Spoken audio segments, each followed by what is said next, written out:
और रूस और यूक्रेन के बीच जो तनाव की खबरें आप लगातार देख रहे हैं, सुन रहे हैं, उसी को लेकर अपडेट आपको बता देते हैं क्या चल रहा है। अगले 48 घंटे में क्या होने वाला है। रूस और यूक्रेन के बीच युद्ध की आहट तेज हो गई है। रूस ने यूक्रेन की सीमा पर हथियारों और सैनिकों की बड़ी संख्या को तैनात किया है। सूत्रों के मुताबिक रूस ने यूक्रेन की सीमा पर 1,30,000 सैनिकों की तैनाती की। रूस ने यूक्रेन को 3 तरफ से घेरा। रूस और यूक्रेन के बीच जारी तनाव के बीच अब युद्ध की आशंका भी बढ़ती जा रही है। रिपोर्ट्स के मुताबिक रूस ने यूक्रेन को तीनों तरफ से घेर लिया है। इस बीच अमेरिका का कहना है कि 16 फरवरी को यूक्रेन पर हमला हो सकता है। सैटेलाइट तस्वीरों से पता चलता है कि येलनिया में रूसी सैन्य अड्डे को खाली कराया गया है। यहां मौजूद 700 टैंक, वाहन और बैलिस्टिक मिसाइल लॉन्चर को यूक्रेन की सीमा पर तैनात कर दिया गया है। ये तस्वीरें रूस और बेलारूस के बीच 10 दिनों तक चलने वाले युद्धाभ्यास की हैं, जिसमें करीब 30,000 सैनिक, टैंक और तोपें हिस्सा ले रही हैं। बेलारूस में 30,000 लड़ाकू सैनिक, स्पेशल फोर्स, Su-35 लड़ाकू विमान, इस्कंदर मिसाइल और S-400 एयर डिफेंस सिस्टम तैनात किए गए हैं। खबरों के मुताबिक रूस बेलारूस के जरिए उत्तर से यूक्रेन पर हमला कर सकता है। रूस की तैयारी सिर्फ जमीन पर ही नहीं है, आसमान में भी उसके लड़ाकू विमान उड़ान भर रहे हैं। रूस ने युद्धाभ्यास के लिए बेलारूस की धरती को अपना अड्डा बनाया है। ये तस्वीरें रूस की तैयारी को बता रही हैं। क्रीमिया की सैटेलाइट तस्वीरों के मुताबिक यहां पर सैन्य हथियारों की बड़ी तैनाती की गई है। यहां पर 550 से अधिक सैन्य तंबू और सैकड़ों वाहन पहुंच चुके हैं। रूस और यूक्रेन के बीच लगातार सीमा पर तनाव बरकरार है। रूस ने टैंक, भारी हथियार और मिसाइलों की यूक्रेन की ओर तैनाती की है। इससे साफ होता है कि रूस ने बड़े पैमाने पर युद्ध की तैयारी की हुई है। रूस से तनाव के बीच यूक्रेन के राष्ट्रपति व्लादिमीर येलेंस्की ने दावा किया है कि उनके मुताबिक कल हमला कर सकता है रूस। वहीं इसके बाद शांति प्रयासों में जर्मनी के चांसलर जुट गए।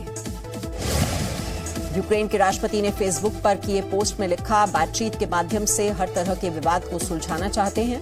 यूक्रेन ने 16 फरवरी को जताई है हमले की आशंका। पिछले 48 घंटों में यूक्रेन की सीमा पर सैन्य गतिविधियां बढ़ी हैं। कल यूक्रेन में मनाया जाएगा डे ऑफ यूनिटी। यूक्रेन रूस के लिए अगले 24 घंटे सबसे अहम। हमले की आशंका के बीच अमेरिका और ब्रिटेन समेत नेटो देशों ने भी यूक्रेन की मदद के लिए सैन्य सामग्री भेजनी शुरू कर दी है। यूक्रेन की सीमा पर सेना की तैनाती बढ़ा दी गई है। अमेरिका और यूरोपीय देशों की ओर से रूस पर प्रतिबंध लगाने की चेतावनी दी गई है। हालांकि रूस पर इसका असर नहीं पड़ रहा है। G7 के वित्त मंत्रियों की ओर से जारी की गई चेतावनी।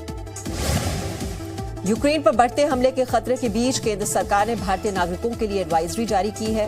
भारतीय दूतावास ने कीव में छात्रों को जल्द से जल्द यूक्रेन छोड़ने की सलाह दी। अस्थायी रूप से छात्रों को यूक्रेन छोड़ने को कहा गया है।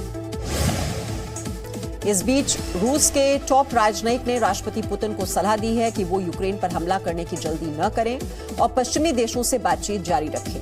वहीं अमेरिका का कहना है कि उसके पास पुख्ता खुफिया सूचना है कि रूस हमला करने वाला है। यूक्रेन की राजधानी कीव का एयरपोर्ट बहुत बिजी है। एयरफोर्स के बड़े बड़े मालवाहक विमान यहां रोज उतर रहे हैं। इन विमानों से यूक्रेन में हथियार पहुंचाए जा रहे हैं। रविवार को लिथुआनिया का विमान कीव एयरपोर्ट पहुंचा। रूस बेलारूस को करारा जवाब देने के लिए यूक्रेन की सेना ने भी सैन्य अभ्यास किया। यूक्रेन के सैनिक अभ्यास के लिए Mi-8 हेलीकॉप्टर का भी इस्तेमाल किया जा रहा है। यूक्रेन की सेना को अमेरिका से मिले एंटी टैंक मिसाइलों और ब्रिटेन से मिले बंकर को तबाह करने वाली मिसाइलों की भी ट्रेनिंग दी जा रही है। रूसी खुफिया एजेंसी के मुताबिक यूक्रेन की सेना की सभी लड़ाकू यूनिट दोनबास से लगी सीमा पर जमा है। वहीं अमेरिका ने भी बीते दिन हथियार और सैन्य साजो सामान से लैस विमान कीव भेजे हैं।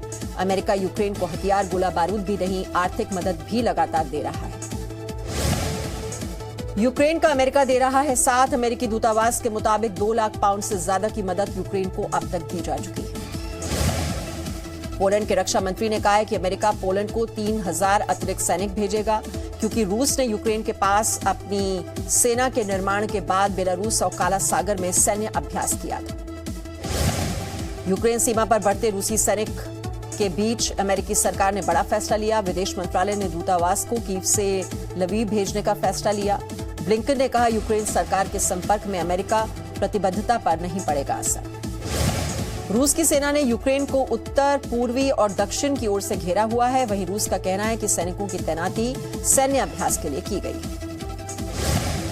ब्रिटेन में यूक्रेन के राजदूत का बड़ा बयान सामने आया है। यूक्रेन के राजदूत ने बताया है कि रूस के साथ जंग से बचने के लिए नेटो में शामिल होने का इरादा छोड़ सकता है यूक्रेन।